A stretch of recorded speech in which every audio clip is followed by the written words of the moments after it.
ndabaramukije kazo makuru ategekanya ikirere yo kuri wa gatandatu igenekerezo rya 19 mu kakaro 2025.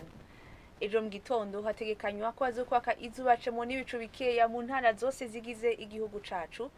Ahazobakanye kurusha handi akazoye mu ntara ya Gitega mu gice ca Gitega nyene aho ibipimo bize kuri Celsius 12.